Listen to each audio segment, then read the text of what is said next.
Hi friend, இன்னைக்கு காலையில் எந்திரிச்சதுமே பட்டை, கிராம்பு, ஓமம், சோம்பு, கரிஞ்சீரகம் எல்லாம் போட்டு இந்த பொடி செஞ்சு வச்சுருக்கேன். வாரத்துக்கு ஒரு நாள் செஞ்சால் போதும். அந்த வாரம் ஃபுல்லாக யூஸ் பண்ணிவிட்டு அடுத்து ஒரு வாரம் கழிச்சு நம்ம போட்டுக்கலாம்.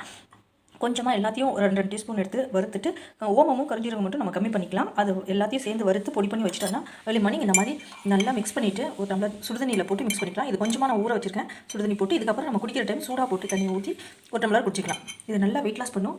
எல்லா டிசீஸுக்கும் இது ஒரு நல்ல தீர்வாக இருக்கும். டைஜஷன் கரெக்டாக இருக்கும். வெயிட் லாஸ் பண்ணுறதுக்கும் வெயிட் மேனேஜ்மெண்ட் பண்ணுறதுக்கும் இது ரொம்ப யூஸ்ஃபுல்லாக இருக்கும்.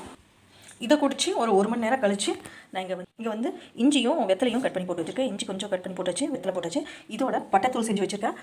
பட்டை, ஏலக்காய், கிராம்பு போட்டு இதிலேருந்து கொஞ்சமாக நம்ம எடுத்து இதில் போட்டுக்கலாம். 1 டீஸ்பூன் அளவு போட்டுக்கலாம் இந்த கரண்டியில். இதோட ஒரு கருப்பட்டி வெல்லம் சின்னதாக, இதுவும் சுக்கு வெல்லம் தான். சுக்கு கருப்பட்டி எல்லாம் சேர்த்துருக்கோம்.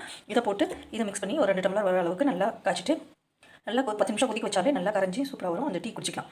ரொம்ப டேஸ்ட்டாகவும் ஹெல்த்தியாகவும் ஃபில்லிங்காகவும் இருக்கும். மார்னிங் டைம் டேஸ்ட்டாக இருக்கும். நல்ல டைஜஷனுக்கு எல்லாத்துக்குமே இது நல்ல யூஸ்ஃபுல்லாக இருக்கும்.